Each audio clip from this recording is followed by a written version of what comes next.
ప్రార్థన చేసుకుని వాక్యాన్ని ధ్యానించుకుందాం.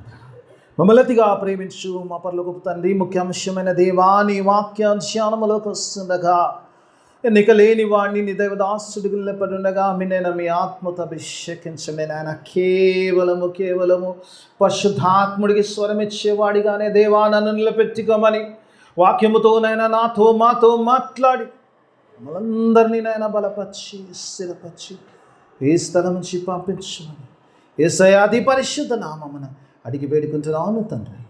ఆమేన్. హల్లెలూయా. దేవుని స్తోత్రం. కొన్ని నిమిషాలు దేవుని వాక్యాన్ని ధ్యానించుకుందాం. పిల్లరక చూసినప్పుడారక మరి ఈ సందర్భాన్ని గమనిస్తే పిల్లర మరి ఇశ్రాయేలు ఐగుప్తునకు వెళ్ళాడు.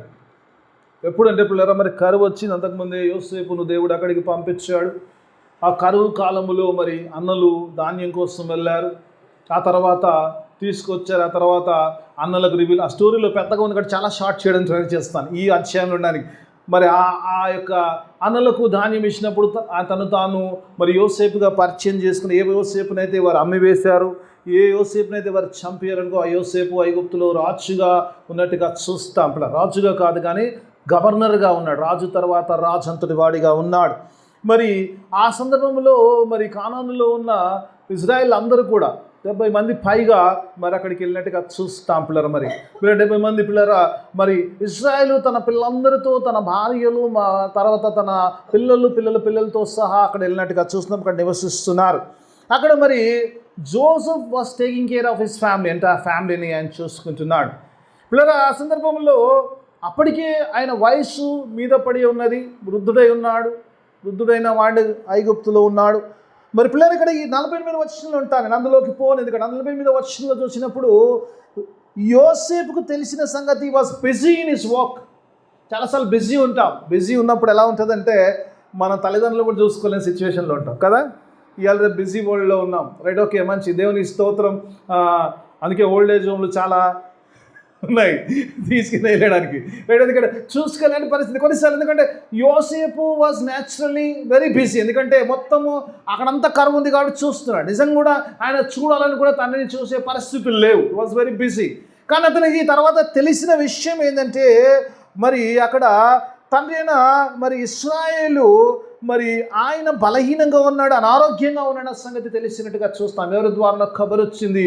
అయితే యోసేపు తన కుమారులను తీసుకెళ్ళి మరి తన తండ్రి యొద్దకు వెళ్ళినట్టుగా చూస్తాం. ఇశ్రాయేల్ దగ్గర యాకోబు దగ్గరికి వెళ్ళినట్టుగా చూస్తాం. అక్కడికి వెళ్ళినప్పుడు పిల్లరా మరి యాకోబుకు మరి ఆ తర్వాత లేదా యోసేపుకు మధ్యలో కొన్ని కాన్వర్సేషన్ జరిగి 2 కుమారులు తీసుకొచ్చాడు. నేను 8వ భాగం నుంచి చదువుతున్నాను. 8వ వచనం చూస్తే కనుక 2 కుమారులు తీసుకెళ్ళినప్పుడు నిజంగా తండ్రి ఒక మాట అంటాడు, వీరెవరు అని అడుగుతాడు కదా. వీరెవరు అని అడుగుతాడు. ఎట్లుంటుందమ్మా? తాత మనవళ్ళ గురించి అడుగుతుందంట, వీళ్ళెవరు అని. అంటే ఎందుకంటే దానికి కారణం ఉంది. ఎందుకంటే ఈయన ఐగుప్తులో ఉన్నాడు, ఈయన కానాన్లో ఉన్నాడు కాబట్టి చూడలేదు. ఒకవేళ దగ్గరుంటే చూడకపోతే ప్రాబ్లం వచ్చేదేమో. కానీ ఇద్దరు వేరే దేశాల్లో ఉన్నారు కాబట్టి చూడలేదు. కాబట్టి బహుశా అంతవరకు వారిని ఇంకా ప్రజెంట్ చేయలేదేమో యోసేపు. మరి తీసుకొచ్చినప్పుడు మరి అక్కడ మరి ఏమడుగుతున్నాడు ఆయన? ఇశ్రాయేలు ఏమడుగుతున్నాడు? వీరెవరని అడిగాక దేవుడు నాకు ఈ దేశంలో ఇచ్చిన కుమారులు అంటాడు. కుమారులు అన్నప్పుడు వెంటనే అంటాడు, ఈ 2 కుమారులు ఎవరైతే నీకు దేవుడు ఇచ్చాడో వీరి నా వంశంలో చెందుతారు, తర్వాత పుట్టిన వారు నీ పిల్లలు, నీ వంశం మోస్తారు. కానీ they belong to the descendants of Abraham and Isaac. అబ్రహామునకు, ఇస్సాకునకు, యాకోబు సంతతిలో వీరు చేర్చబడతారు. దీస్ 2 దేవుడు ఎవరైతే ఇచ్చారంటున్నావో, ఎవరినైతే తీసుకొచ్చావో, నన్ను ఆశీర్వదించమని తీసుకొచ్చావో, they belong to my family, then after your family. Okay, విశ్వాసి.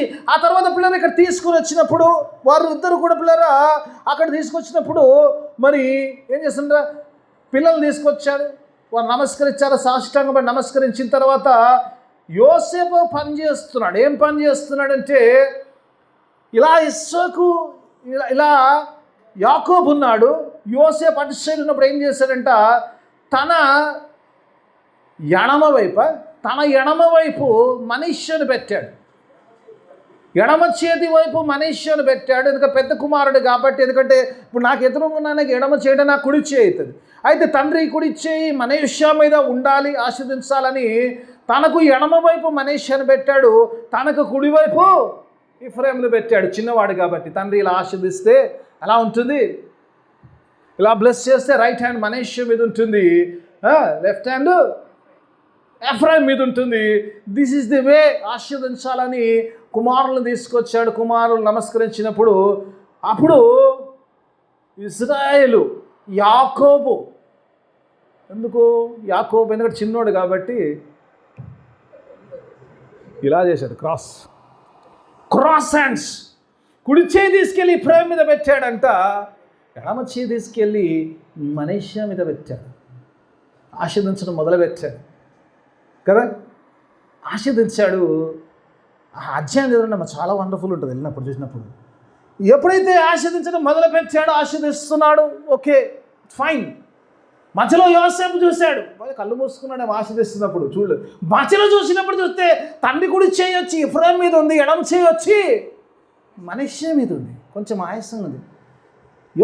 అప్పుడు యోసేపు ఏం చేసినట్ట, నాన్న you are doing wrong thing, this is the first one, remove your hand, right hand from here to here, ఇక్కడ నుంచి ఇక్కడ తీసుకురా అంటే, ఐ నో మై సన్. కొన్ని మాటలు నిజంగా touch, I know my son అంటే ఈవెన్ దో నేను కొంచెం వృద్ధునైపోయినా, నా కళ్ళు కనబడకపోతున్నా, నేను డిమ్ముగా చూస్తున్నా, వీడు చిన్నవాడు వీడు పెద్దవాడు నిజంగా తెలిసే పెట్టాను, నా చేయి ఎక్కడుందో నాకు తెలుసు, నా చేతులు మార్చే కార్యక్రమం నువ్వేం చేయకనానా, ఆయనో వీడు కూడా ఆశీర్దింపబడతాడు, కానీ వీడికంటే వీడు ఎక్కువ ఆశీర్దింపబడతాడు. దేవునికి స్తోత్రం. ఇంట్లో చిన్నోళ్ళు అందరూ సంతోషపడతారు, మా చిన్నోడు అవుతూనే ఉండే ఆల్రెడీ, రైట్, దేవునికి స్తోత్రం. Okay right fine. జరిగిన తర్వాత ఆశీర్వాదాలు ప్రారంభం చేశాడు. ఆ తర్వాత చివరి భాగంలో చూసినప్పుడు అంటాడు కదా, నీ యొక్క గోత్రమును దేవుడు ఏమంటాడు, ఎఫ్రాయిము మనష్యలా చేయాలంటాడు. మనష్య ఎఫ్రాయిమును ముందు పెట్టినట్టుగా చూస్తాం, అలా ఆశీర్దిస్తాడు. ఇందులోంచి కొన్ని ఆత్మీయ సత్యాలు నేర్చుకోండి పిల్లరా. అసలు భాగంలోకి వస్తాను, దేవుని వాక్య భాగంలో చూసినప్పుడు అసలు ఇంట్రడక్షన్, ది మెయిన్ మొట్టమొదటి చూసినప్పుడు ఇక్కడ దేవుని వాక్య భాగంలో వచ్చినప్పుడు ఇక్కడ స్థితిగతులను చూద్దాం పిల్లరా. అక్కడ పిల్లరా ఇజ్రాయెల్ యొక్క స్థితిని చూసినప్పుడు ఏమంటారు పిల్లరా, ఇజ్రాయెల్ బాలైన సంగతి విన్నాడు. రెండవ వచనం చూద్దాం. రెండవ వచనము, యోసేపు వెళ్ళాడు, కుమారుని తీసుకెళ్ళాడు. అప్పుడు చూడండి ఏం జరుగుతుందో, ఇదిగో నీ కుమారుడైన యోసేపు నీ యొద్దకు వచ్చుచున్నాడని యాకోబునకు తెలుపబడెను. అంతటా ఇశ్రాయేలు బలము తెచ్చుకొని మన మంచము మీద కూర్చుండే ఒక సిచ్యువేషన్ చూద్దాం పిల్లలు. దేవుని వాక్య భాగంలో చూసినప్పుడు నీ కొడుకు వచ్చాడయ్యా, మా పిల్లల్ని పట్టుకొని వచ్చాడు అన్నప్పుడు ఏం చేస్తుందమ్మా, జనరల్గా లేచి చెంగున పోవాలి కదా, వెళ్ళాలి కదా, పరిగెత్తాలి కదా. పరిగెత్తాను సీన్ లేదు, ఆయన బాలేడు కాబట్టి, బలహీనంగా ఉన్నాడు కాబట్టి స్టిల్ అంటాడు, ఆయన తన బలం అంతా పుంజుకొని లేచి కూర్చునే స్థితిలో, హి was only in a position to SIT. కేవలం బలం తెచ్చుకొని కేవలం కూర్చునే స్థితిలో మాత్రమే అంత ఆల్మోస్ట్ పిల్లలకు చూసినప్పుడు చివరి దశలో ఉన్నాడు. దేవుని వాక్య భావంలో చూస్తే భవిష్యత్తు చూసినప్పుడు యోసేపు కూడా అర్థమైంది, మా తండ్రి యొక్క చివరి దశలో ఉన్నాడు కాబట్టి, సో దట్ బిఫోర్ ఈ డైస్, ఆయన చనిపోయే ముందు నా కుమారుని ఆశీర్వదించాలని తీసుకెళ్ళాడేమో. అంతవరకు తీసుకెళ్ళిన వాడు ఎందుకు పెట్టాడంటే, దేవుడు యొక్క ఆశీర్వాదాలు, తండ్రి యొక్క ఆశీర్వాదాలు ఆ చివరి దశలో నా పిల్లల మీద ఉండాలని యోసేపు తీసుకెళ్ళినట్టుగా చూస్తాం. ఆయన బలము తెచ్చుకొని కూర్చున్నాడు. ఇక్కడ వరకు ఒక గచ్చము. రెండో చూసినప్పుడు బలము తెచ్చి కూర్చుకున్నవాడు, అక్కడ చూసినప్పుడు ఏమంటాడు చూద్దాం, కింద చూద్దామా, మూడో వచనం చూద్దాం. యోసేపును చూచి, ఒక మాట అమ్మా, యోసేపు పిల్లలు వచ్చారు. 8వ వచనంలో వీళ్ళెవరు అడిగింది కదా, 8వ వచనం చదివించుకున్నాం కదా, అక్కడ వీళ్ళెవరు అని అడిగాడు. అంటే 3వ వచనంలో లేరు, వాళ్ళు ఉన్నారు. 3వ వచనం యొక్క ప్రాముఖ్యతను ఒకసారి చూద్దాం. ఇప్పుడు వాళ్ళందరూ ముగ్గురు అక్కడే ఉన్నారు, కానీ he was not concerned about them. Before blessing he is saying something. There is something before blessings. చాలామందికి ఆశీర్వాదాలు కావాలి, కానీ ఆశీర్వాదాలకు ముందుండేది ఏం తెలియదు. ఎంతమందికి తెలుస్తాము ఆశీర్వాదాలకు ముందేమని ఉంటుందా? ఉంటుందా? ఏముంటుంది? ఇస్తే తీసుకుంటాం అంతే. మనకి తెలిసింది ఇంతే కాన్సెప్ట్. దేవా అది, దేవా ఇది. మీ బైబిల్లో అండర్లైన్ ఉన్న వాక్యం ఒకటి చెప్తాను, బహుశా మీకు ఇష్టంగా అండర్లైన్ చేసుకురో కష్టంగా చేసుకురో. నా యందు మీరును, ఇప్పుడు గుర్తొస్తుంది, ఎందుకంటే తర్వాత అది కావాలి కాబట్టి. ముందున్నది మనకి ఇంపార్టెంట్ కాదు, వెనకున్నది చాలా ఇంపార్టెంట్. నా యందు మీరును, మీ యందు నా మాటలు ఉన్న ఎడల మీరు ఆశీర్వదింపడు. ఏది ఇష్టమో అది అడగండి, అది ఇవ్వబడుతున్నాడు. అందుకే దేవుని ఇక్కడ ఆశీర్వాదాలకు ముందు ఇక్కడ ఇశ్రాయేలు చేస్తున్న పని అదే. రిగైన్ స్ట్రెంత్, మళ్ళీ తన బలం పుంజుకొని కూర్చుండి ఈ వాస్ సేయింగ్. 3వ వచనం చదువుతాం, ఇప్పుడు చూద్దాం. లెట్స్ గో, చదువుదాం. వారిని యోసేపును చూచి కానాను దేశమందరి లూజులో ఏమంటాడు? సర్వశక్తి గల దేవుడు నాకు కనబడి, hallelujah. Before I bless you, you have to know about my blessings. బాగానే తీసుకొచ్చా పిల్లల్ని, బాగానే ఉంది, కానీ ఆశీర్వాదాలు ఎలా వస్తాయేమున్నది తెలుసుకోవాలి తర్వాత. ఆశీర్వాదాలు, హల్లెలూయా. ఆశీర్వాదాలు కావాలనుకున్న వారు అందరూ కూడా ఆశీర్వాదాలు ఎలా వస్తుందో తెలుసుకోకపోతే ఆశీర్వాదాలు రావు. కాబట్టి ముందు తెలుసుకోవాలి. కాబట్టి ఆశీర్వాదాలకు ముందు ఇక్కడ యోసేపుతో యాకోబు మాట్లాడుతున్న మాట ఏంటంటే, నేను లూసులో ఉన్నప్పుడు, నేను పరిగెడుతున్నప్పుడు, అన్నను మోసం చేసి పరిగెడుతున్న ఆ సందర్భంలో దేవుడు నాతో మాట్లాడి దేవుడు నన్ను ఆశీర్వదిస్తాడని ప్రామిస్ చేశాడు. God's word. ఒక్కసారి ఒక వచనానికి వెళ్దాం. ఆదికాండము కొంచెం వెనక్కి వెళ్దాం. అయ్యగారు మీరు ముందుకు పోవాలి, వెనక్కి వస్తున్నారు, మీరు పరిశీలన ఒకటి వెనక్కి వెళ్దాం. 32వ అధ్యాయంకి వెళ్దాం. 32వ అధ్యాయము 10వ వచనం చూద్దాం. ఒకసారి చూద్దాం యాకోబు యొక్క ఆశీర్వాదాల గురించి. 32:10.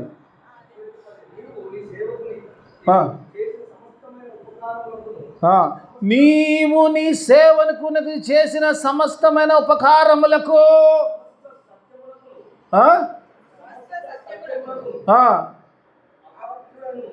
ఏమంటుండు? అపాత్రుడను. అంతేనా? అపాత్రుడను, unworthy. I don't deserve the blessings. I don't deserve what you have done to me. నువ్వు నాకు చేసిన దానికి నేను దేనికి కూడా అర్హుడను కాను. I don't deserve, but God has blessed me. ఏమంటున్నాడు? కింద చూడము, కిందికి వరకు. ఎట్లనగా? అపాత్రుడను ఎట్లనగా? ఏమంటున్నామా? చేతి కర్రతో మాత్రమే. ఏమంటున్నామా? దేవుడు ఆశీర్వదించాడంట. యోర్దాను దాటేటప్పుడు ఏముందంటామా? చేతిలో కర్ర ఉందంట. చాలా కోపం వస్తే ఏమొస్తానమ్మా? నీ చేతిలో ఇంతే అంటామా? నిజంగా యాకోబు యొక్క స్థితిని చూసినప్పుడు దేవుడు కింద చూసినప్పుడు 2 జనాంగాలుగా వచ్చా. తిరిగి వచ్చినప్పుడు అన్న మాట 2 జనాంగాలుగా వచ్చాడు. when I cross the Jordan I have only staff in my hand. నా చేతిలో కేవలము చేతి కర్ర, కానీ నేను తిరిగి వచ్చినప్పుడు 2 జనాంగంగా ఆశీర్వదింపబడుతున్నట్టు. ఆ తర్వాత చదువుకోండి మీరు దేవుని వాక్యం చదివినప్పుడు. he said that when I went there I was with my only staff. I am unworthy servant అంటాడు. నేను అపాత్రుడైన దాసుడను, నేను ఎందుకు కూడా పనికి మాలినవాడి, నాకు డిజర్వ్ చేయను, నేను నువ్వు ఇచ్చే ఆశీర్వాదాలకు నేను అర్హుని కాను. ఎందుకంటే నా స్థితిగతులు అలాంటి, ఎందుకంటే నేను ఏమాత్రం మంచి లేని వాడను. నా యవన దశలో పాప జీవితంలో ఉన్నాను. నేను తండ్రిని మోసపుచ్చాను. నన్ను మోసపుచ్చి వారితో పారిపోతూ, ప్రాణ భయముతో పారిపోతున్న స్థితిలో దేవుని వాక్కు వల్ల మాత్రమే చాలాసార్లు మన జీవితంలో చేస్తున్నప్పుడు we do all things to gain what we want. లోకంలో సంపాదించడానికి ఈరోజు కావాల్సిన వాటికి ఏం చేస్తున్నామంటే ఎక్కడికైనా పడిపోతుంటాం. యాకోబు కూడా పడిపోయాడు కదా. అన్నను మోసం చేసి ఏమన్నాడు? జ్యేష్ఠత్వ హక్కులు నాకు కావాలన్నాడు. పోయేటప్పుడు ఎలా పోతున్నామ్మా? చేతి కర్రతో పొందుకున్నాడు కదా ఆశీర్వాదాలు. అంటే ఈరోజు దేవుని వాక్య భావంలో ఈరోజు ఆశీర్వదించే ముందు ఇక్కడ యాకోబు అంటున్నమాట, బ్లెస్సింగ్స్ కమ్స్ ఫ్రమ్ గాడ్. ఈరోజు నేను ఏదో మోసం చేసి ఏదో పొందుకున్నాను, దానివల్ల నాకు కొరికేది ఏం లేదు, కానీ కేవలం నా ఆశీర్వాదము నా దేవుని వల్ల వస్తాయి. కాబట్టి my blessings comes from my God. చాలాసార్లు ఈ రోజుల్లో ఏదో కావడానికి ఏదైనా చేస్తారు, యాకోబు లెక్క అయిపోతున్నాం చాలామంది. అందుకే మొదటి వర్షంలో చూసినప్పుడు యాకోబు ఇజ్రాయేలు రెండు ఉంటాయి కదా.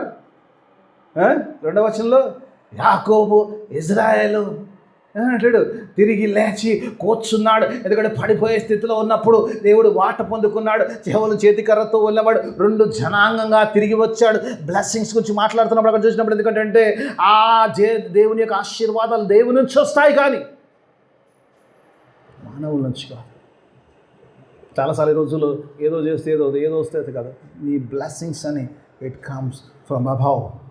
దేవుడు ఈ మాటను చెప్తున్నాడు. అందుకే ఆశీర్వదించే ముందు చెప్తున్నాడు, ఆయన స్థితిగతులు చెప్తున్నాడు. కింద మీరు అంతా చదువు కింద పోయినప్పుడు కదా, దేవుడు నాకు వాగ్దానం చేసిన ఈ స్వాస్థ్యం ఇచ్చాడు, అబ్రహాముకి ఏది ఇస్తాడు అదంతా నాకు ఇచ్చాడన్న సంగతిని అక్కడ అంతా తెలియజేస్తుంది. ఇది అంత చేసినప్పుడు మధ్యలో సడన్గా 7వ వచనం చూడండి అమ్మ, చాలా వండర్ఫుల్ ఉంటుంది. చూడండి 7వ వచనం చూడండి, వండర్ఫుల్ ఉంటుంది.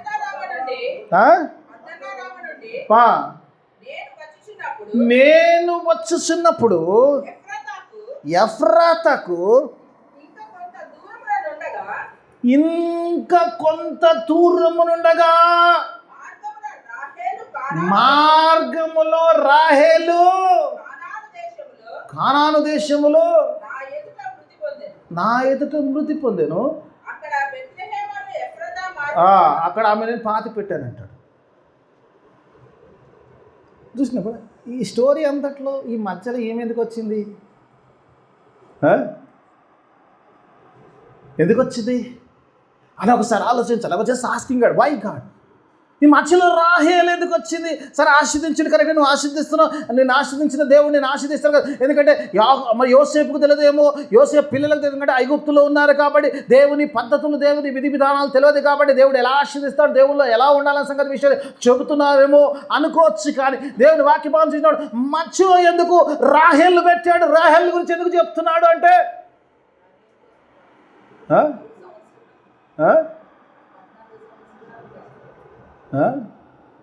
రాహేలు, she is my first love. రాహేలు, she is my first love. I love her so much. Still చనిపోయి ఇన్ని సంవత్సరాలు అయిపోయినా నేను చావుకు దగ్గర ఉన్నా. I did not forget my love. Hallelujah. చెప్పిన వాళ్ళు మొగలు కొంచెం ఆశ్చర్యంగా ఉన్నారు. హల్లెలూయా. దేవునికి స్తోత్రం. Don't forget your first love. దేవుడు అంటున్నాడు, she is my first love. I suffered 14 long years with రాహేలు. She is your mother. Link లేకుండా చెప్తలేడమ్మా వాక్యము. రాహేలు యోసేపు తల్లి.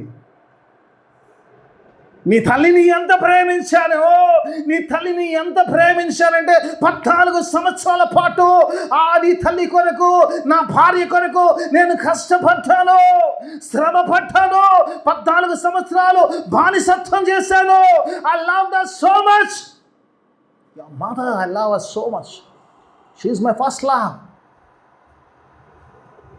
She is my first love. కొన్ని మర్చిపోలేని ఉంటాయి. నేను ఎందుకు అందులోకి నేను పోను. Right okay don't go into that. Okay నేను ఎవరికి ఏం రిమైండ్ చేస్తాను వాక్యంలో రండి. Right please come back to the word of God. దేవుని వాక్యం, she is my first love. I love her so much. Because of that love I love you my son. I love you so much.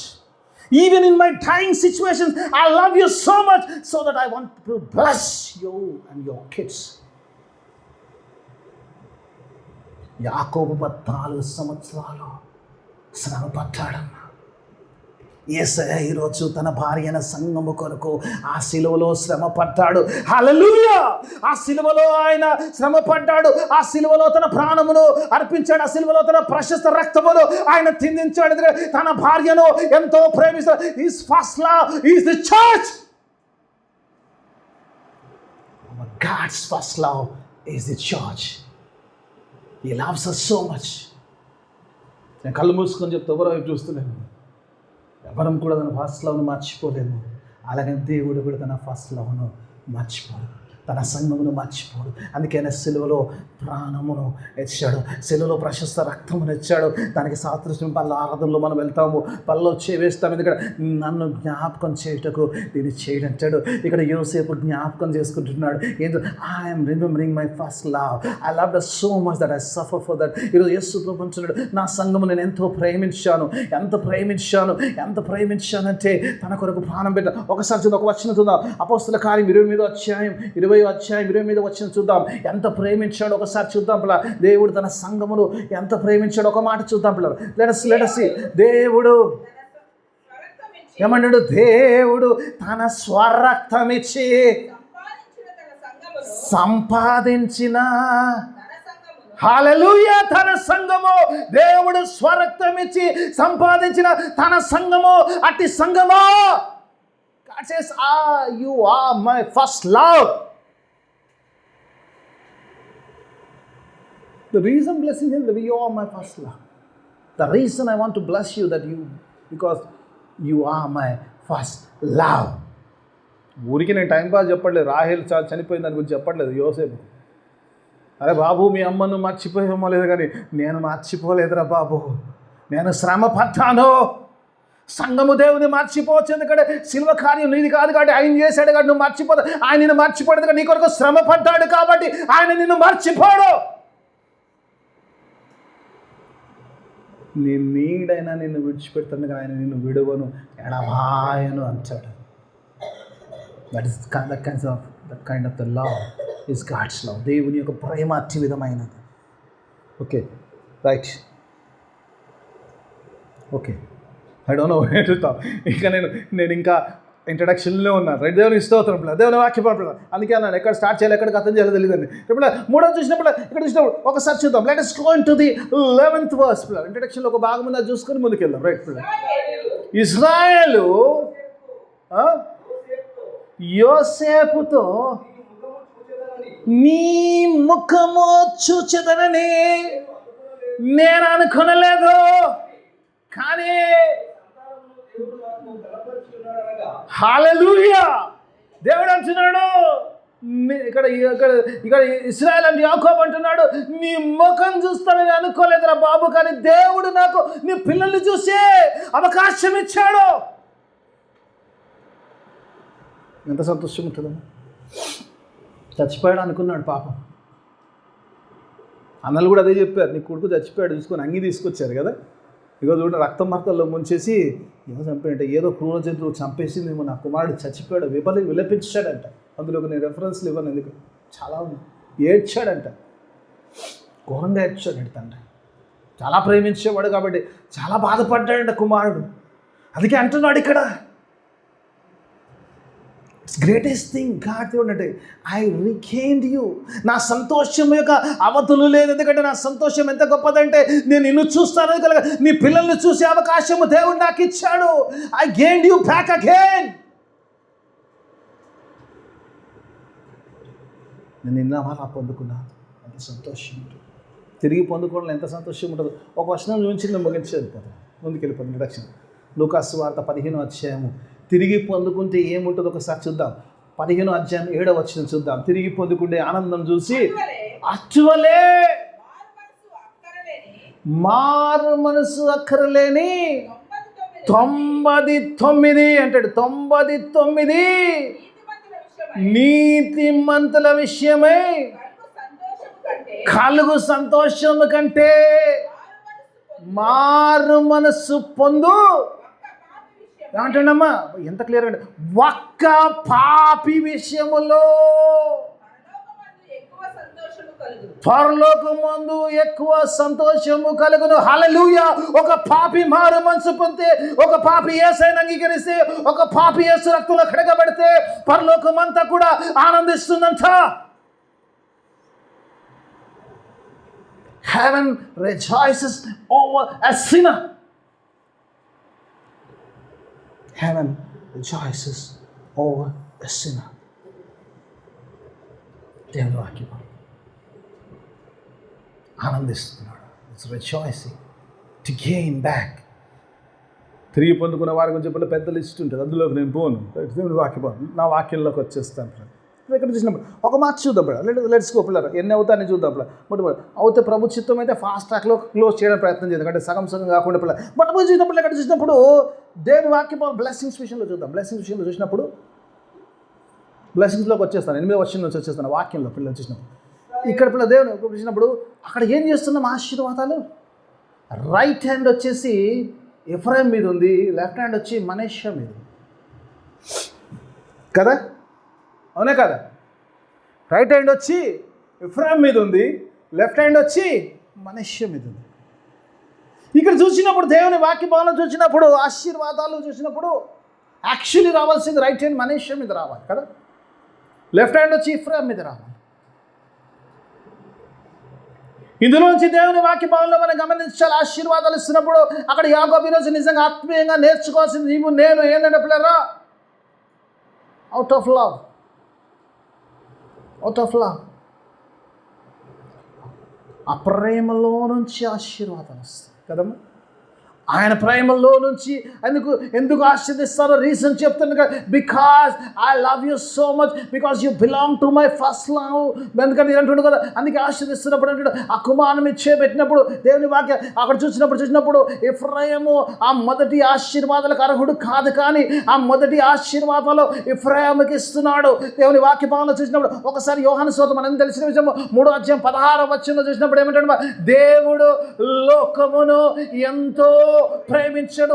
ఎందుకయ్యా ఈ వాక్యం చెప్తున్నాయి కదా, దేవుడు లోకను ఎంత ప్రేమించాడో ఇక్కడ చూసినప్పుడు ఇస్సాకు ఇక్కడ చూసినప్పుడు యాకోబు ఆశీర్వదించినప్పుడు కుడి చేయి ఎఫ్రాయిం మీద, ఎఫ్రాయిం అందుకు డిసర్వ్ చేయడు, కానీ ఎఫ్రాయిం మీద కుడి చేయలింది. దేవుని వాక్య భాగం చూసినప్పుడు ఈరోజు ఈ వాక్యానికి దేవుడు లోకాన్ని ప్రేమించడానికి ఏంటయ్యా సంబంధం అంటే ఒకసారి చూద్దాం. దేవుని వాక్య భాగం చూసినప్పుడు దేవుని వాక్య భాగంలో ఎంత ప్రేమించాడంటే ఎంత ప్రేమించాడమ్మా,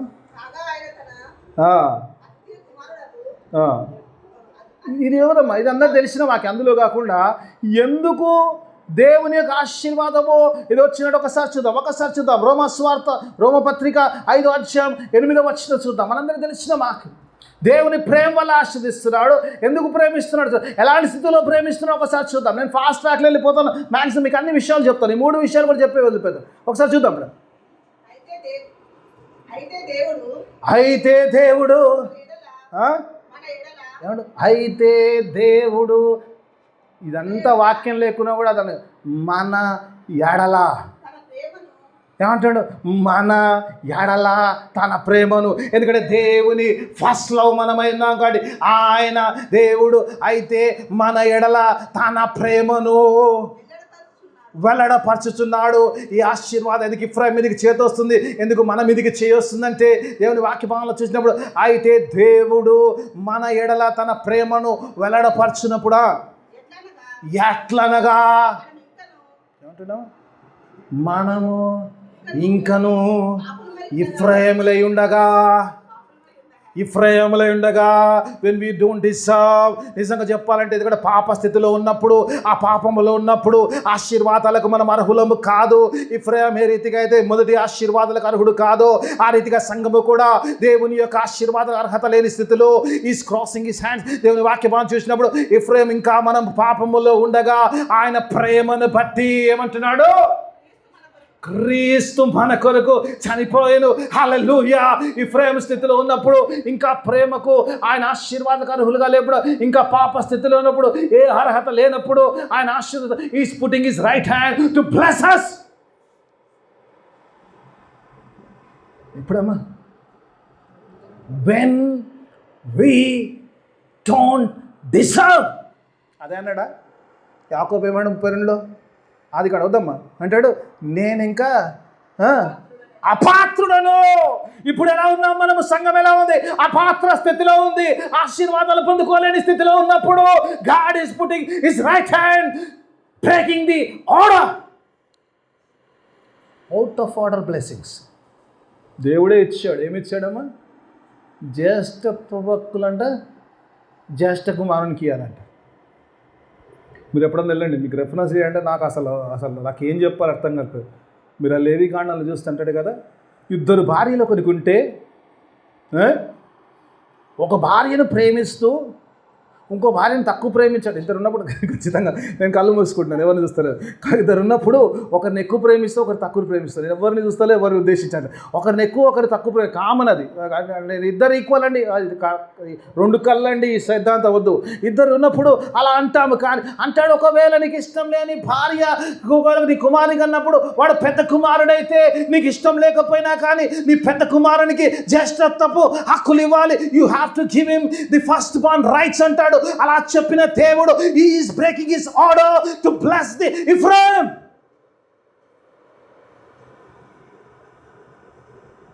Is blessing out of order. ఏ నియమానైతే చేశాడో ఆయన ఆ నియమను ఆయన బ్రేక్ చేస్తూ is blessing. దేవుడు తన యొక్క మాటను తానే మీరుతున్నట్టే. ఎందుకు మీరుతున్నాడు తెలుసా అమ్మ?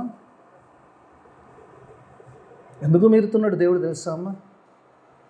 అక్కడి నుంచి చూపిస్తాను, మన వాక్య భావనను చూపిస్తాను. ఒకసారి చూద్దాం. ఆశీర్వదించే ముందు అక్కడ యోసేపు స్థితిని ఒకసారి చూద్దాం. లేటెస్ట్ దేవుని వాక్య భావనలు చూద్దాం. లేటెస్ట్ అక్కడ చూసినాం. ఇక్కడ ఏమంటాడు ఒక్కసారి చూద్దాం మన వాక్య భావనలో. 8వ వచనం ఉన్నామా? ఇక్కడ ఒకసారి చూస్తాను. మనం చెప్తానమ్మా. 10వ వచనం చూద్దాం. ఏమంటాడు? ఇశ్రాయేలు కన్నులు వృద్ధాప్యము వలన మందముగా ఉండను కనుక. అంటే మందం కాదు, లావని కాదు, కొంచెం అంటే ఇట్లా మసగా కనబడని స్థితిలో ఇశ్రాయేలు యొక్క వృద్ధాప్యం వల్ల కన్నులు మందముగా ఉన్నాయి కనుక అతడు చూడలేకపోయాడు. కానీ దేవుని యొక్క ప్రేమ ఎంత ఉందంటే ఆయనని పాప విషయములో ఆయన మందముగా ఉన్నాడు. ఆయన కృప ఎంత ఉందంటే, ప్రేమ ఎంత ఉందంటే is not seeing your since. ఆయన పాపములు చూడకుండా దేవుడు అంటున్నాడు, కేవలం కృపను చూస్తున్నాడు. ప్రేమ వల్ల ఆయన ఆశ్రయించడం is not seeing your sins. పడమటికి తూర్పెంతో ఎడము పాపములకు మనకులంతా మన పాపములను ఎడముగానే చేసి ఉన్నాడు. ఆ కారణముచే దేవ సంస్తుతి చేయవే మనస. పడమటికి తూర్పు ఎంతడమో దేవుడు చూసిన గాడ్స్ హై. నిజంగా ఒక దేవుని యొక్క నీ పాప విషయంలో దేవుడు గుర్తితనం కాదు కానీ నీ పాప విషయంలో is having a blind high so that his love can bless you like anything. ఒకవేళ ఆ పాప స్థితిని చూసి ఉంటే నిన్ను ఆశీర్వదించేవాడు కాదు. నువ్వు నిజంగా డిజైన్ చేస్తావని చూస్తే ఆ కుడి చేయి నీ మీదకి వచ్చేది కాదు, సంఘం మీదకి కుడి చేయి వచ్చేది కాదు. దేవుని ప్రేమ పిల్లరా, ప్రేమ అండి. ప్రేమ విస్తారమైన దోషములు కప్పును యేసయ్య రక్తములో నువ్వు చేసిన పాపాలన్నీ కూడా ఆయన కప్పి ఆయన్ని ఆశీర్వదించారు. ఈ stretching his right hand towards you to bless you. It may be out of order, but it is out of love. His first love. ఆయన మొదటి ప్రేమలో ఎంత ప్రేమిస్తున్నాడంటే he is just ignoring your sin and blessing you like anything. It's a love. Maybe out of order. It's out of love. దేవుని యొక్క అగాప ప్రేమతో, వర్ణించజాలని ప్రేమతో, ఆయన కృపతో ఆయన నిన్ను ఆశీర్వదించడానికి ఇష్టపడుతున్నాడు. ఎందుకంటే ఒక వచనం చూపిస్తాను. ఒక వచనం నుంచి నేను ఇంకో దానికి వెళ్ళిపోతాను. My time is running. ఒక వచనం 1 తిమోతి రాసిన పత్రిక పిల్లలు ఒకసారి చూద్దాం. పిల్లలు 1వ అధ్యాయం 15వ వచనం చూద్దాం. ఇక్కడ ఒక చక్కని మాట పౌలు అంటున్నాడు తిమోతికి రాస్తున్న పత్రికలో చక్కని మాట అంటాడు. 1వ అధ్యాయం 15వ వచనం ఒకసారి చూసుకొని చూద్దాం పిల్లలు. పాపులను రక్షించుటకు క్రీస్తు యేసు లోకమునకు వచ్చిన వాక్యము అంటే నమ్మదగినది. ఆయన పాపులను రక్షించడానికి భూమి మీదకి వచ్చాడన్న వాక్యము నమ్మదగినది. ఇంకా చదవమ్మా. పూర్ణాంగీకారణకు యోగ్యమైనది. అట్టి వారిలో ఐఎమ్ ది ఫస్ట్ వన్ అంటాడు. పాల్ అంటాడు, పాపులు లిస్ట్ వేస్తే I will be the worst and the first one. Paul అంటాడమ్మా, సగం నూతన నిబంధన రాసినవాడు అంటాడు, పాపుల లిస్ట్ వేస్తే I will be the worst and the first అంటాడు. ఫస్ట్ ఇన్ వర్స్ట్ అంటాడు కదా. ఇది కొన్నిసార్లు అనిపిస్తుంది, వాడు వండర్ఫుల్, నిజంగా కొన్ని గొప్ప స్టేట్మెంట్ నిజంగా అంటాడు కదా. యేసు ప్రభు ఎందుకు వచ్చాడంటే నన్ను విమోచించడానికి, పాప స్థితిలో నుంచి నన్ను తీసుకురావడానికి. అందుకే ఆయన భూమి మీదకి వచ్చాడు. దేవుడు తన కుమారుని ఈ లోకంలో పంపించాడు. రెండోదిగా ఇక్కడ చూసినప్పుడు రెండో అంశంలోకి వస్తా. నా టైం అయిపోతుంది, ఒక 5 నిమిషాలు ఎక్కువ తీసుకోవచ్చు కదమ్మా, కరెక్ట్, ఎందుకంటే సగంలో ఆపల నాకు ఇష్టం లేదు. ఇప్పుడు దేవుని వాక్యమాను I try to finish it as. రెండో చూసినప్పుడు బ్లెస్సింగ్స్ చూసినప్పుడు, ఇక్కడ చూసినప్పుడు ఒక మాట చూసినప్పుడు ఇక్కడ ఏం చెప్తాం, ఇప్పుడు God is breaking his order కదా. God is breaking his order. Why you are praying కదా. ఇఫ్రాయిము డిజర్వ్ చేయని ఆయనకు ఎక్కువ ఆశీర్వదిస్తుంది కదా. ఒక రకంగా చూస్తుంటే God is breaking his order. ఆయన పెట్టుకున్న కట్టడను ఆయన ఏం మించాడంటే, ఆయన మించడానికి ఒక కారణం చూస్తున్నాడు, ఆయన ఆశీర్వదించడానికి. ఎందుకంటే ఎందుకు దేవుడు ఇఫ్రాయిముని ఎలా ఆశీర్వదిస్తాడో ఊరికినే ఆశీర్వదిస్తలేడు. దేవుడే చెప్పాడు, దేవుడే బ్రేక్ చేసి దేవుడే చేస్తుండే, ఏంటండి ఇది మీరు అడగవచ్చు కదా. How you can bless him అంటే, ఎలా బ్లెస్ చేస్తున్నాను?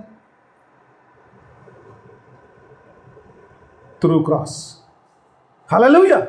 ఎలా ఆశీర్వదిస్తుంటే డైరెక్ట్గా ఇఫ్రాయిం తీసుకొచ్చి ఇటు పెట్టలేడు, మధ్యలో క్రాస్ వచ్చింది. దేవుడి సంఘాన్ని ఆశీర్వదించాలంటే త్రూ క్రాస్. ఈ క్రాస్ లేకపోతే నీకు ఆశీర్వాదం, యూ డోంట్ డిజర్వ్ ఇట్. అందుకే God says the cross is in between.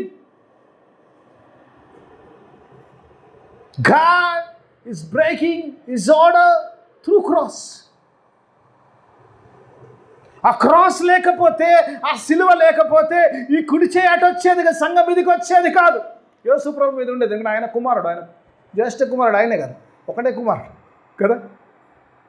దేవుడు నిజంగా నిన్ను ఆశీర్వదించాలంటే you have to do that cross. సిలువ లేకుండా ఆయన చేయడు. చాలామంది అందుకే అనుకుంటారు, యేసు ప్రభు సిలువ కార్యం చేయకపోతే మనకు ఆశీర్వాదాలు లేవు. తనతో తానే మీరు చెప్పుకుంటూ పోమంటే ఈ రోజంతా చెప్పిన అన్ని వచనాలు ఉంటాయి. నూతన నిబంధన అన్నీ కూడా అదే సిలువనికి వచ్చింది. ఇక్కడ క్రీస్తుతో తనతో తానే సమాధాన పరుచుకున్నాడు అంటాడు. యెషయా గ్రంథంలో అంటాడు కదా, అతన్ని మొత్తట తండ్రికి ఇష్టమాయనుడు. ఆ సిలువ కార్యములో, ఆ సిలువలో తన కుమారుడు మొత్తబడుతున్నప్పుడు, తన కుమారుడు శాపగ్రస్తులు ఎత్తున్నప్పుడు ఈ was just watching so that he can bless you. ఆ సిలువ కార్యము ద్వారా, ఆ క్రాస్ లేకపోతే నీ మీదకి బ్లెస్సింగ్స్ రాదు. కాబట్టి ఆ క్రాస్లో ఆయన సఫర్ అవుతున్నప్పుడు, ఆయన శ్రమ పడుతున్నప్పుడు, ఆ శ్రమలో తండ్రి అయిన దేవుడు నీ ఆశీర్వాదాలు చూస్తున్నాడు. ఈ saying blessings in his cross. డైరెక్ట్గా చేయట్లేదమ్మా దేవుడు. మన శుక్రవారం కూడా చెప్పాను, దేవుడు క్షమించాలనుకుంటే ఇది అంత కార్యక్రమం ఎందుకు, నేను క్షమించిన అంటే అయిపోతే ఎవరైనా అడుగుతారు ఆయన్ని? తనకు తాను ఒక నియమం పెట్టుకున్నాడు కదా. గాడ్ పుట్టేలా. ఎందుకంటే పాపం వల్ల వచ్చే జీతము మరణం. పాపం చేసిన వాడు చావాలి.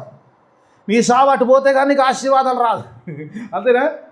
యేసయ్య చనిపోతే కానీ, అందుకంటాడు తన ప్రియ కుమారుని ఆశీర్లో మొత్తున్నప్పుడు తన్ను ఏమంటాడు, తండ్రికి ఇష్టమాయన అంటాడు. తన మొత్తుట తండ్రికి ఇష్టమాయను అంటాడు. God is so wonderful. ఎందుకంటే ఆ క్రాస్ లేకపోతే ఇఫ్రాయిముకు, సంఘానికి ఆశీర్వాదాలు లేవు. కాబట్టి ఆ క్రాస్లో ఏ కర్స్ అవుతుందో, ఏదైతే నేను ఆశీర్వదించడానికి అడ్డుగా ఉందో ఆ కర్స్ అందులో, ఆ సిలువలో పోతే కానీ ఆయన ఆశీర్వదించలేడు. ఆయన కుడి చేయి క్రాస్ చేయాలంటే you have to go through that cross. Cross గుండా అయితే కానీ కార్యం జరగదు. ఆయన క్షమించేందుకు అంటే అయిపోయేది కాదు. ఆయన సిలువ కార్యం చేసి నీ కొరకు, నా కొరకు ఆయన రక్తం చిందించి ఆయన ప్రాణం అర్పిస్తే కానీ నా శాపం పోదు. కాబట్టి నా మరణం పోవాలంటే ఆయన చేయాలి. నిన్ను ఆశీర్వదించబడాలి, నిత్య జీవంలో నువ్వు ఉండాలంటే ఆ క్రాస్ ఉండాలి. దేవుడు ఏదో ఊరికని చెప్పేసి మీరు అనొచ్చు, ఫస్ట్ మాట విన్నప్పుడు దేవుడే ఆర్డర్ బ్రేక్ చేసి, నేను ఆర్డర్ బ్రేక్ చేస్తే ఏం లేదు అనుకోవచ్చు. ఆ ఫీలింగ్ వస్తుంది. God is blessing out of love. కొత్త విధానములు సిలువ ద్వారా ఆ క్రాసింగ్ విధానం ద్వారాలో ఆ కర్స్ తీసేసి మొత్తం మీద ఆ క్రాస్లో ఆయన సిలువలో ఆ యొక్క శాపము తీసేసి ఆ తర్వాత ఆశీర్వాదాలు ఇస్తున్నాడు. ఆ క్రాస్ అదే ఆ రెండు చేతులు అలా పెట్టడంలో దాని ఉద్దేశం ఏంటంటే సిలువకు సాదృశ్యంగా ఉన్నట్టు చూస్తాం. ఓకే, మా టైం అయిపోయింది. నేను 3వ అంశంలోకి వచ్చేస్తాను. I don't want welcome. Okay, కావాలంటే క్రాస్ గురించి మరొక రోజు మొత్తం చెప్తాను. క్రాస్ గురించి రైట్. Okay right. మంచి పిల్ల 2వ అంశం 3 అంశాలకు వద్దాం. 3 అంశాలకు వద్దాం. ఇందులో మీకు కొన్ని ఇంట్రెస్టింగ్ పాయింట్స్ నేర్పిస్తాను. కొన్ని తెలియజేయాలి. దేవుడు నాకు ఇస్తాను. ఇప్పుడు ఇక్కడ చూసినప్పుడు 3వదిగా చూసినప్పుడు ఇక్కడ ఎఫ్రాయిమును ఆశీర్వదిస్తున్నప్పుడు యాకోబు ఈస్ ప్రిఫరింగ్ ఎఫ్రాయిమ్ ఓ మనష్య. అంతే కదా. 3వదిగా చూసినప్పుడు ఏం చేస్తున్నాము? ఇక్కడ ఏం చేస్తున్నప్పుడు ఈ మనష్య కంటే ఎఫ్రాయిమును దేవుడు ఎక్కువ ప్రిఫర్ చేస్తున్నాడు లేదా? ప్రిఫర్ చేస్తున్నాడు. అవునా కదా? అవునా కదా? ఇప్పుడు ఎఫ్రాయిమును ప్రిఫర్ చేస్తున్నాడు కాబట్టి ఆశీర్వదిస్తున్నాడు. మొదట కుడిచ్చే వెళ్తుంది, ఎడమచ్చే మనష్యం ఇదిగో. మనష్యాన్ని ఆశీర్వదించలేడు అంటాడు. God does not say that I don't bless you, I will bless you, but he will be more blessed. అందుకే దేవుని వాక్యం ఈజ్ ప్రిఫర్డ్ హెడ్ ఆఫ్ మనష్య కంటే ముందుగా ఎఫ్రాయిమును వెంచేస్తున్నాడు. చూస్తాం. మీరు అడగొచ్చు ఎందుకు అది. ఒక మాట మీకు చెప్పాలని ఆశ కలిగినాను. మీకు ఈరోజు దేవుడు నాకు ఇచ్చిన రివీల్ చేసిన ఒక సత్యము మీకు తెలియాలండి. ఉదయకాలం మా జోసెఫ్ ప్రేయర్లో ఉన్నప్పుడు దేవుడు మనం ప్రార్థన చేస్తున్నాం కదమ్మా. ప్రార్థన చేస్తుంటాం. ప్రార్థనకైతే ఏం బాధలేదు. మనకి ఎన్ని రిక్వెస్ట్లు ఉంటాయి అన్నిసార్లు ప్రార్థన చేస్తాం, అన్ని ప్రార్థనలు ఉంటాయి. అంత గొప్పగా ఉంటుంది ప్రార్థన. మనకున్న రిక్వెస్ట్ని బట్టి మన ప్రార్థన లెంత్ పెరిగిపోతుంది. అవునా కదా? అవ్వండి, అయిపోదు. 5 నిమిషాలు ముగించేస్తారు, భయపడకండి. సీరియస్గా కదా. ప్రార్థన వినకపోతే సంతోషపడతారమ్మా. నువ్వు ప్రార్థన చేస్తావు, బాగా కష్టపడి ప్రార్థన చేస్తుంటావు, దేవుడు సైలెంట్గా ఉన్నాడు, ఏం చెప్పట్లేదు, ఏం చేస్తాడు అనుకో, కోపం వస్తుంది కదా కొంచెం. ఏందో ఎన్నిసార్లు అడిగినా సప్పుడు చేయడు, నువ్వు అన్నాడు, ఏమన్నాడు, సైలెంట్గా ఉంటాడు దేవుడు, ఏం చెప్పాడు, చేస్తా అన్నాడు, చేయన్నాడు. అవునా కదా? కొంచెం బాధ అనిపిస్తుంది. ఎంత అన్నా కూడా, ఎంత మన ఏం పర్లేదు దేవా నీ చిత్తం అన్నా కూడా అది కాలి పెదో ఇక్కడికి రాదు, అది ఇక్కడ నోటి నుంచి నీ చిత్తం దేవా అంటాం కదా, ఏం చేస్తావులే అన్నట్టుగానే ఉంటుంది మనసు. అవునా కాదు? యేసు ప్రభు తన ప్రార్థన గురించి మాట్లాడినప్పుడు ఇప్పుడు అంటాడు, నీవెల్లప్పుడు నన్ను వింటావు అంటాడు. You will always listen to me అంటాడు యేసు ప్రభు భూమి మీద ప్రార్థన చేసిన. హల్లెలూయా. చెప్పిన వాళ్ళందరూ ప్రార్థన పడతారు, చెప్పిన వాళ్ళు సార్ నాకు తెలియదు. ఇప్పుడు చెప్తారు హల్లెలూయా, ఇప్పుడు అందరూ చెప్తారు, ఎందుకంటే ప్రార్థన వినాలి కదా. యేసయ్యా దేవునికి స్తోత్రం. యేసు ప్రభు అంటాడు, ఆయన చెప్పాడు ఏంటంటే you always listen to me అంటాడు. ఒక సందర్భం ఉంది పిల్లరా, యేసు ప్రభు చేసిన ప్రార్థన కూడా తండ్రిని లేదు. చూసిన ఆనంద్ బాబు చాలా ఫాస్ట్ అయిపోయింది. ఒకసారి చూద్దామా, మత్తయి వార్తలకు వెళ్దాం.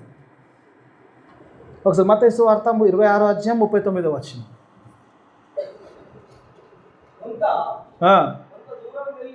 కొంత దూరము వెళ్ళి సాగిలపడి, నా తండ్రి సాధ్యమైతే ఈ గిన్నె నా యొద్ద నుంచి తొలగిపోనీయము. చూడండి ప్రార్థనలో తండ్రి, Jesus was praying to father. యేసు ప్రభు వారు తండ్రికి ప్రార్థన చేశారు, తండ్రి నీ చిత్తం అయితే ఈ గిన్నెను నా యుద్ధ నుంచి తొలగిపోని అని. He was praying for something. ఆయనను నా ఇష్ట ప్రకారం కాదు, నీ ఇష్ట ప్రకారం. ఒక విషయం చెప్తాను, యేసు ప్రభు వారు ప్రార్థన చేస్తున్నారు, నీకు చిత్తం అయితే ప్రభా గిన్నెను తీసే అన్నాడు. అది ఆయన చిత్తం, ఎందుకంటే ఆయన చెప్పాడు కాబట్టి, ఆయన మాట మాట్లాడుతున్నాడు, ఆయన మానవుడు కాబట్టి, ఆ శిలువ గుండా ఆయన శ్రమ వెళ్ళాల్సి కాబట్టి ఆ పరిస్థితులు ఉన్నాయి కాబట్టి ఆయన కొద్దిగా ఆయాసం అనిపించి ఇబ్బంది అనిపించి మానవుడిగా ఆయన ఏడుస్తూ తండ్రి ఏదో బోజాడుతూ, ఒకవేళ చిత్తం అయితే తండ్రి ఈ గిన్నెను నన్ను తీసివేయి, that is my wish, but let it happen according to your will. తీసేసాడు దేవుడి గిన్నెను, తీయలేదు. ఇప్పుడు చెప్పు, నీ ప్రార్థనలు అన్నీ వినాలా దేవుడు? అయినా వినాలి, అయినా కానీ వినాలి. రైట్, ఓకే, ఫైన్, ఓకే, అన్ని అయినా కానీ దేవుడు మీ అన్ని ప్రార్థనలు వినాలని ఆశగలిగాడు. యేసు ప్రభు ప్రార్థన చేస్తున్నారు, నీ చిత్తం అయితే అంటుడు. ఎందుకంటే దేవుని చిత్తం కాదు కాబట్టి Father God kept silent because he preferred church over Jesus. మనల్ని ఆశీర్వదించడానికి యేసు ప్రభు ప్రార్థనను కూడా అంగీకరించాలి. నీవు నేను ఆశీర్వదింపబడ్డానికి. ఎందుకంటే ఆ ప్రిఫరెన్స్ మనము we are the preferred son for the blessings. Hallelujah. చెప్పిన అందరూ ప్రిఫర్డ్ సన్, చెప్పిన వాళ్ళకి కానీ హల్లెలూయా. దేవుడు అంటున్నప్పుడు you are the preferred son. Even though you are younger, even though you don't deserve, even though out of love I want to sacrifice my son for your blessings because you are the preferred one. సంఘము ఆయనకు ప్రాముఖ్యమైనది. యేసు స్వరక్తం ఇచ్చి కొన్నాడంటే, యేసు రక్తమును ఇచ్చి కొన్నాడంటే, ఎందుకంటే మనం ఆయనకు విలువైన వారము కాబట్టి మన ప్రిఫర్ చేస్తున్నాడు. తండ్రి చూసినప్పుడు ఆ సిలువలో ఆయన వేదంతో ప్రార్థన చేస్తాడు. 4వ మాట అమ్మ ఏమంటాడు? ఏలీ ఏలీ లామా సబక్తాని, నా దేవా నా దేవా నా చెయ్యి ఎన్నడూ చెయ్యి విడవని వాడు కుమారుని చెయ్యి విడిచాడు. ఎందుకని నా చెయ్యి పట్టుకోవడానికి ఆయన కుమారుని చెయ్యి విడిచాడు.